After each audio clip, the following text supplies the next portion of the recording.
Doku. Now, Doku, you can plug my stream if you That's want. it. On Twitch.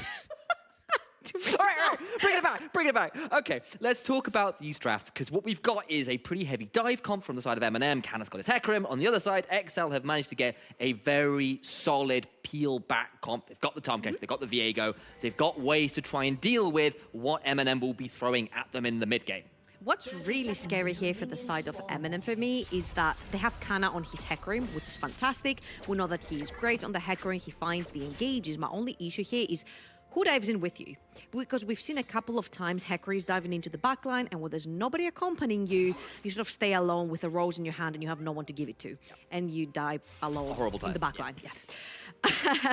Yeah. Which is where the question mark comes in, right? Sure. I'm like, I see the Hecarim, I see that you're trying to dive, you have the Leona as well to lock people down, so you're going to be the ones making the moves from the side of MNM, which we have very well been accustomed to. The earlies to mid games have been very proactive, especially at the very start of the split. They've been extremely proactive, and this is where they would usually find a lot of the early game leads from. Now, this has not been the case recently. They haven't necessarily been that active, and when they have, it hasn't gone. So let me give you some numbers to back that up as well. When was the last time MNM got a win? Is that a quiz? Yeah. When do you think MNM last got a win? Ooh, I was gone last week. Oof. Did they win last week? They did not. They are on a 9-loss streak. They have not won a game since the 31st of January. We are into March now. It has been a long time since MNM been have an gone through. entire month. So yeah, they were 4-3. They've gone from 4-3 to 4-12.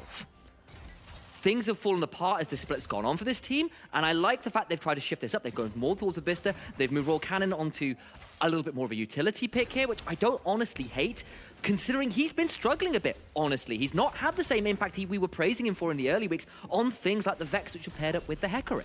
For sure, and I don't really mind playing the facilitator, especially in the mid lane, especially when you can speed up the Hecarim and everything to get this speed with his E, get into the back line. My only issue right here is that you're running a full AD comp. Karma, yes, she hurts early to mid, especially if you go Luden's Echo as well with Karma and you use your Mantra Q. Yes, you can hurt XL a lot with this poke, but come later into the game, where Rise scales, where Grave scales, where there's so much scaling in general for the set of XL, and all you have for AP damage is a Karma, which massively falls off towards the latter stages of the game, and is mainly used for her utility kit. All you have is AD from the Ezreal and the Akshan. Let's call it out as well. This is likely going to be a tank Rise. This is going to be Fimbulwinter and Frozen Heart and all the rest of things. That's a Rise that loves to build some of these armor items. I think that's awesome, especially if MNS goes Frozen Heart right here. Action jumping on you, Hecarim jumping on you, Ezreal maybe in forward. You break that attack speed, you stop a lot of that incoming damage coming through to you. And XL, I think they read the draft really well. They saw the Karma, they potentially thought that it was going to go bot lane. She has massive push all over the map. What did they choose to do? They chose to go for something that peels back and just scales. If you know you're better at the game, we've heard this from a lot of top tier teams. They're like, if we're better at the game and we know it, we're just gonna pick scaling. Hashtag we scale, boys. Absolutely, and that's kind of shown here where the jungle's gone early on as well. It's been Dan that's got the Scuttlecraft, which is a big deal right now. But of course, it's just left both these junglers to scale up.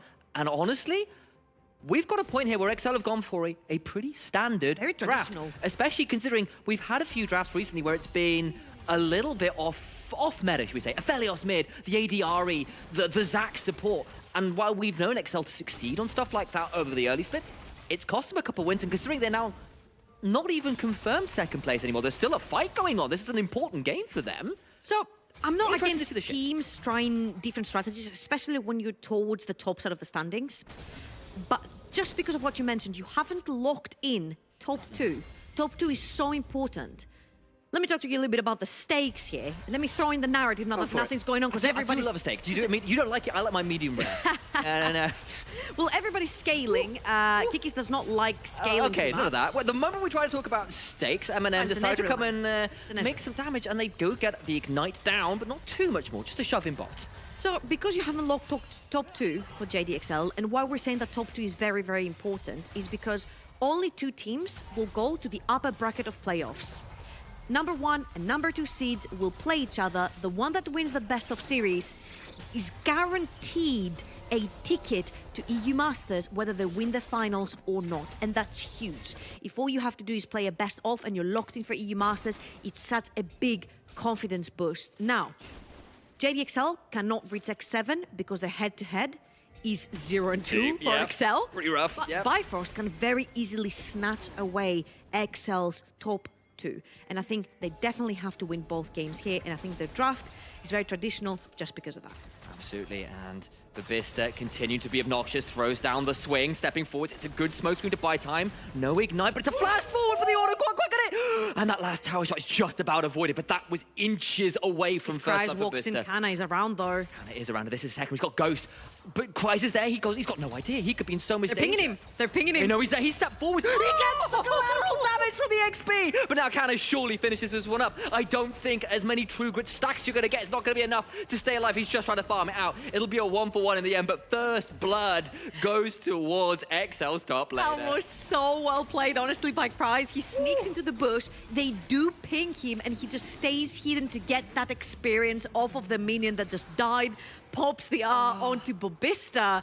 And honestly, it's pretty worth, man. That was so well played by Kryze. Again, you see that Kryze loses the trade right here because Babista does have the range onto Kryze. And also, if you hide behind minions, the auto attacks from Graves will not hit you. And of course, right here, Babista on his way back to the lane, he's been hammered by those ranged creeps as well. So you see that all Kryze needed was 1 minion, I think, which dies right now, gets to level 6, dashes forward, boom. Ooh. Yep, and then of course there's the follow-up. The problem is, of course, for Babista, he doesn't get any assists from this one. It's fine, but you die a hero if you're Kryze here. You're like, I've done my duty. I've done my job. I got my first blood. I stopped this top laner from getting like the free shove, like all the rest of it. It's great stuff there. And it is a tight early game. Slightly to XL right now. Kana has got to the level 6. We'll be able to steal away this blue buff, though Viego's going to be around. Could maybe steal that, not quite in time, and didn't want to think about flashing or ulting forwards there to force anything more. So Kana here was really quick because the second Babista gets back to lane, he's still gonna be pressuring Kryze because he has the range. Yet again, we said that, so Kana can play towards the tops of the map because Babista can actually roam whenever he wants. If a W now lands on MNS, Babista can go in. He's just gone for a bit of a hook shot around the wall there, and there's a fight in bot lane. Zamalek taken very low. Great Zenith plays. Zamalek trying to play through the minions. Oh, he can't quite get the last order, but a flash forward will secure the kill. It's a support for support kill trade there as both Tom Kench and Leona secure their opposing numbers. AD carry. Still some trading going on, but remember, of course, with that acquired taste passive can definitely do a little bit more damage in the extended trades there from Kikes and will force the back out of Dr. Chaos. I would like to see this replay again because I think Zamulek is being ignited, but he doesn't cleanse it quick enough. There was a couple of ticks that went off onto Zamulek, I think, and let's watch this again because Zamulek sees Mishigu E forward and he walks a little bit too far forward. Remember, it's level 6 that the Tom Kent gets the Devour and he gets instantly ignited but doesn't cleanse it. Oh, he's used it already. He used it on the Shield of Daybreak, yeah.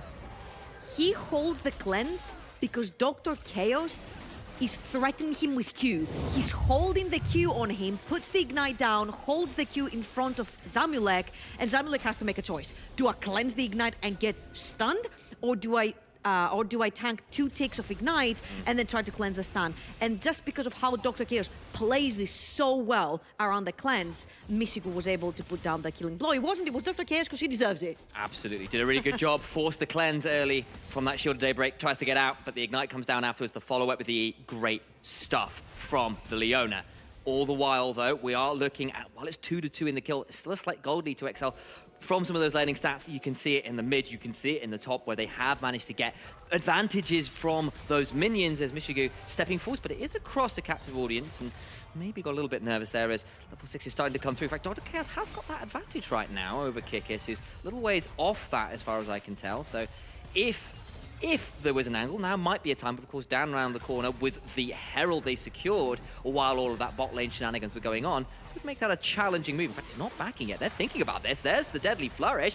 Go the Abyssal Voyage forward as well will force the flash out of Dr. Chaos. Now needs to see what he can get alive. Just not going to step forward for the Devour. Don't feel secure enough to get onto the Leona, and there's going to be a little bit of a turnaround, and that's all they wrote home about. And that's unfortunately the reality when you're playing Tam Kench Jhin bot lane, when you have Viego in the jungle and Graves in the top side of the map. You actually do not have necessarily really hard setup for these ganks. You see Viego is trying to reach forward, but there's just too much protection, there's just too much range, and you cannot reach the targets. Even a target like Leona, who's extremely mobile, you cannot reach. I think the only place where you could possibly make plays is maybe in the mid lane, because MNS is playing the Rise, pretty much point click to rune someone, to rune prison someone, and then you can make a play through there. This is sort of the price that you pay for playing the Viego into a hard dive composition. Yes, you're having a great time when people are diving onto you, but when you're trying to pull off the ganks, it becomes a little bit hard to get that set up. You're better. You can see the intent. They're trying to bait Dr. Chaos, and they do get the flash out, and that's great news. But they're not really able to get too much more right now. That said, still got the Herald inventory, can still be used. They've got the first Drake, and they're thinking potentially here about sticking down the Herald in mid lane to try and buy some time for this dragon that'll be spawning in 25 seconds. So you can definitely see how that might be useful to buy priority in mid.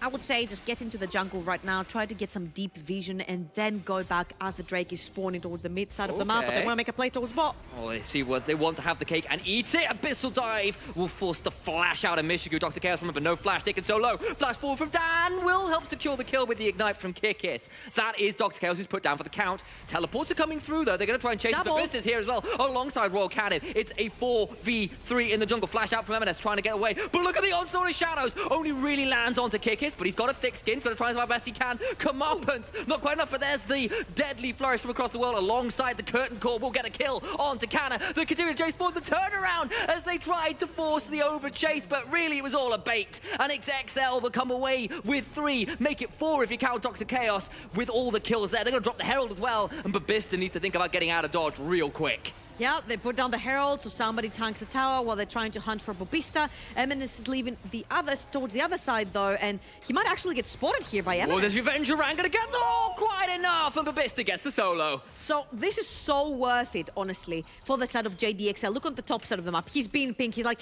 this guy is taking 4 turret platings on the top side of the map. He's playing the Graves. He's building towards the Hull Breaker. He's going to be an absolute nuisance to deal with on a side lane. Whilst on the other side of the map, we talked about this. MNM really like to dive, but this JDXL composition was perfectly curated to be dived upon. And they actually executed on that. They took the platings down the bot lane. They took 4 turret platings down the towards the top side of the map. And they're going to secure the second dragon. And this is beautiful stuff right here. You mentioned it yourself. They took Dr. Chaos's flash right here. They don't necessarily root reason, which caused a lot of people to overextend from JDXL, and this is why they thought from MNM this is the perfect timing to sort of try to make a play. Zamulek is far away from his team. He has been isolated towards the top side of the map. He does have the curtain call, though, to reach. And again, remember, Canna on the Hecarim. He's the only one, though, who can reach the backline. They're just so good playing in these peel-back scenarios. And honestly, Dan gets solo, he'll pick up a soul. He gets solo by diving forward, he'll pick up another soul. And all in all, it was a really, really, really good trade for the side of Babista through the heroic swing. As Dan went in vulnerable to pick up a soul, so the whole heroic swing was wasted. So much of Akshan's early damage from that ability is Amalek. Good Gale Force, but the Solar Flare afterwards forced to cleanse after. He's been slowed down by the Gale Force. Hop forward, secures a kill. Dr. Chaos is the one who picks it up. Nice pick on the bot side onto Zamalek. Honestly, that feels bad, man, though. The fact that it's a 2v1 and the kill goes to Leona, yes, it's a great pick. Yes, you get free push, but then at the end of the day, you need some power onto the edge. You need to start banking in on these kills because that's the only thing you have. If you look at the top side of the map, the tower is about to fall. Turret platings have gone down, which means that it's going to be much easier to take. It's going to be about 2 to 3 auto attacks from the Graves, and ultimately, you don't necessarily lose anything on the map unless MNS dies here. They're trying to zone him off this tower. Dr. Chaos is around as well, but MNS just stepping forward, doing so much damage. There's the Everfrost that roots Roll Cannon in place, but they're coming forwards anyway. He's got no flash and will go down, but gets a solo killer trade. Of course he does. That's MNS, baby. You got 3 people diving him. He's taking 1 with him. Look at the state of the map. Only now Mishigu has managed to crush a 2-minion wave on the bot side tower. Not much was lost right there. MNS goes mid lane, he dies, but there's nothing that MNM take in return. Right here, there is no tower that they can take in return. And again, you see that Kana dives a little bit too far forward. Dr. Chaos is not there. A beautiful Everfrost will also stop Royal Cannon from advancing any further forward when Kana dives in. And by the time Dr. Chaos is there, the Q misses from Royal Cannon, which means that MNS gets that slight 1 to 1.5 seconds to put the damage down to take with him Kana. A game of inches. And a reminder, XL still playing for that top 2. It is a Moonstone on Karma that has trouble. Your face feels quite unhappy with that, is what I'm going to say. I just feel like the composition from MNM is lacking a lot of damage. It's lacking a lot of DPS. Yes, you have Poke with Karma and Ezreal, but that Karma is playing support duty. It's not even a Ludens. Okay. You can't necessarily shove in that lane really, really fast. And Bobista has found himself between a rock and a Graves. Yeah, he's going rogue, but I think going rogue might actually be a euphemism for going to an early grave. He gets solo killed by Kryze. If he was going rogue, Rogue at the top of the LEC, so he's not quite managed. Yeah, he would play on.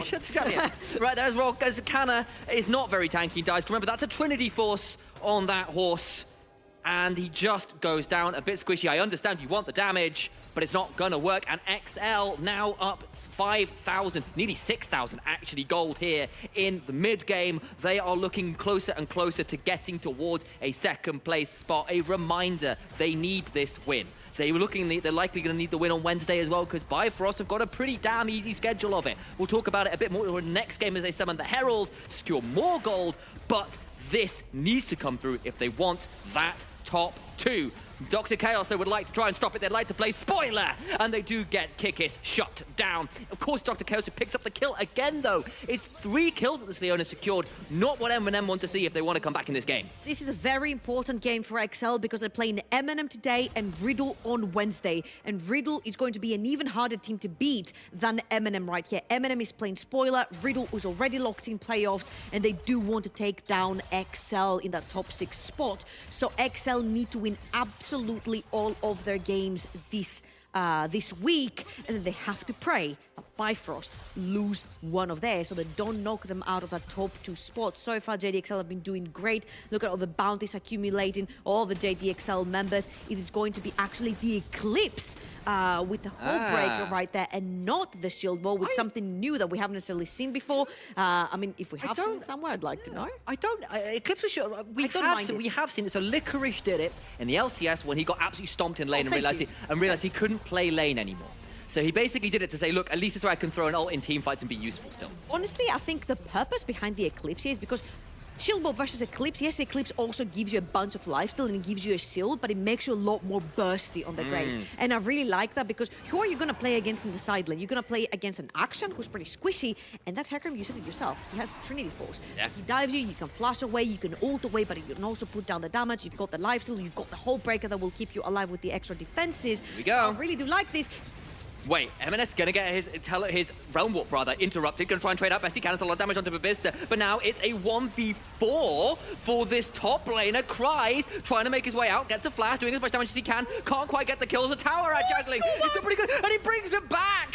That's the W for you. Going Rogue's passive, gonna allow someone else to respawn, of course, and he's gonna try and get as much out of this as they can.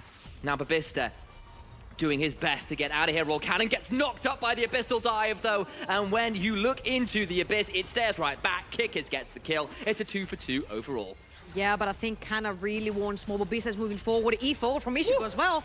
Gonna try and do their best. Bobista stepping forwards, does manage to get a lot done with that heroic swing. Kikis in trouble, and MNM starting to punish some of these attempted saves as True Shot Barrage secures a double for Mishiku. Very well played right there from MNM. You know what they say, if you overextend your hand, if you overstay your welcome, you're gonna be slapped, you're gonna be punished, and that's exactly what... Wait, it's not done. That's the Everfrost, and MNS looking for a solo. Second of the game. Okay, these bushes up the top side of the map are very dangerous from Mobista. This is the second time that he has been done dirty from these bushes towards the top side of the map. And again, I got really excited because I thought it was actually the graves on the top side of the map. And I'm like, now you can showcase how strong Homebreaker and Eclipse is. But guess what? Still does it here. Exactly. Rise pops in right after on the top side of the map. 1 versus 4.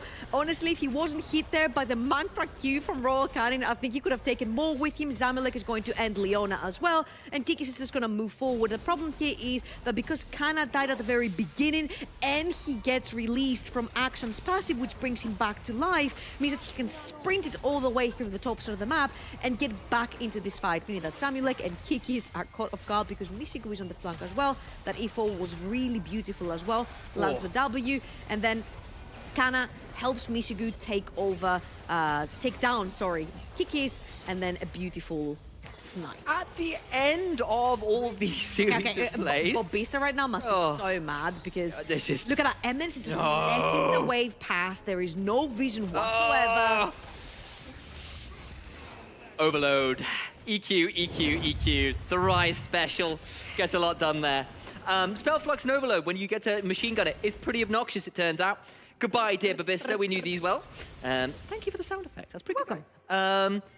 At the end of that play, by the way, the only person left with Flash at the time was Dr. Chaos. Dan's has just come off cooldown, so that's now available, but so many summoners burned, so many people now available to either be dived onto from both of these teams. Gotta see what happens now with Baron as spawned. It's the Fnatic Bush from MNM.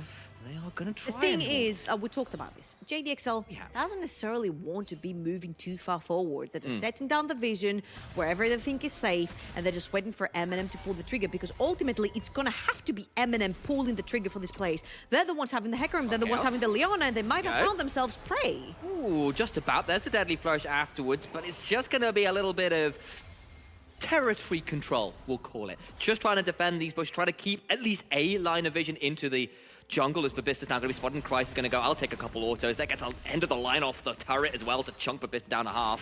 Of course, does have the Immortal Shield Bow. But M&S and Dan, between these two champions, can do quite a lot of work on this Baron. They're going to try and two-man it. They know it's been started, but what on earth can... Wait, actually, Roll Cannon's backing. He's got teleport, but he's not going to be here. They're going to keep going. He's got teleport, but... Down to 3,000, he's not going to be there. They just rooted up Kana. He's not going to be there. Yeah, it could be a Baron. Kikis is not letting Kana move forward. Oh! I know. That was significantly louder in my ears than I was expecting. Like, I didn't know we had. You weren't here last week. Yeah, it turned up last week. There you go. So yeah, there you go. Power play from Baron power play from JDXL. Now they have all the tools that they need to push forward. They also have not the longest range when it comes to their seeds, but look at Kana and look at Dr. Chaos' positioning, because they could be the two ones taking down members of JDXL. They're the two ones that have the power, they have the trigger in their hands for that engage. Can they find it? They do get a solar flare. It's only on to kick as Dr. Chaos, of course, has found out on the flank just earlier. Dan's around the side, but there's the Onslaught of Shadows. Doesn't really go that far. He's quite deep now. Kikis has got the thick skin activated, and Kana's gonna have to back away. His Cries heads in with so much damage. End of the line, and a collateral damage. Trying to bring down as many people as they can. Dan is on a killing spree. He is the man in this game. It's another one dead already. Misigu over the wall, but it's a 1 versus 3. Zamalek secures him, and XL are this close to securing a 13th win of the season. Mabista, he's getting teleported on. There's nowhere to go. And it might be in the lore that he gets to kill off Viego. In this game, he is absolutely being ruined by the king of the Shadow Isles. Honestly, I would honor Kikis right there as well, because he waited for MNS to land for him to get the kill. I would have yoinked that with my eyes closed, legit. I would just yoink that kill, because right now it's a 12,000 gold lead for JDXL. They have 2 powered up Baron lanes pushing into the base of MNM, and I don't think there is much that MNM can do right here. Their lack of damage is significantly showing right now. This Trinity Force Hecarim unfortunately didn't get far ahead in the early game, and we have mentioned it before, the early to mid games from MNM have just not been as strong anymore, and especially because you wanted to play towards the top side of the map, and it just didn't happen for MNM. It's just really difficult. Now, Dan is in a very good flank position, not necessarily to kill somebody, but to threaten. You have to be aware, which means that you go through the choke point of the mid lane, and Cries, because he's playing on that lethality boom Graves build, He's just throwing in the Q, throwing in the ult, taking more than half the HP of every member from MNM, and then everybody just walks in for the cleanup. Yes, they do. And you called it out when we came over to talk about the draft. You said, look, yes, there are some steroids. Yes, there are some amps to get Canna into the fight, but he's going in alone. And you saw him go in there, and the rest of the team got split off from him. And it ends up in this split fight where your engage doesn't really pay off. You're then being run around the rest of the map, and it might be down to this last chance saloon as Canna's maybe looking for something more again. But over the wall, that's going to be Zamalek doing a lot of damage to this horse. Kikis is honestly his absolute nemesis this game. Absolutely. He has not allowed Canna to play the game, because I was about to say, who are you going to kill? The Graves, you cannot kill. The Viego, you can't kill. You look at the Rise, he has Everfrost, he also has Zhonya's. He has a second stopwatch, you can't kill. Who are you looking at? You're looking at the Jhin. Well, guess what? He has a Tam Kent next to him. You can't kill him either. Yes, you're going Trinity Force. Yes, the damage has to come from somewhere, but unfortunately, if Canna dies quick enough, then there's no one in the front line, because Leona dies too. I'll say that XL haven't actually built his tank because I thought they might. Oh my god, what? That's a damage. Rises. Babista takes a vast quantity of damage from this. That is some Graves. damage indeed. He's got 3.5 items. Alongside 2 levels in advantage as topside. Dr. Chaos going to try and step forwards on sort of shadows, but remember, this is going to be a very chunked out MNM to start this fight. Spectral more stuns up Canna. They're going to at least kill off the Tahm Kench. That's one, but can they stay alive? God. My god, spell flux everywhere. MNS is going to try and kill them all. He's going to be a triple. Make that a double for MNS and a triple for Zamalek. The whole team is done. It's lights out for MNM. XL move to 13 wins. They decide to take the gloves off. It's a standard draft, and they are still looking to compete for second place. Be afraid. Very traditional draft coming in from XL.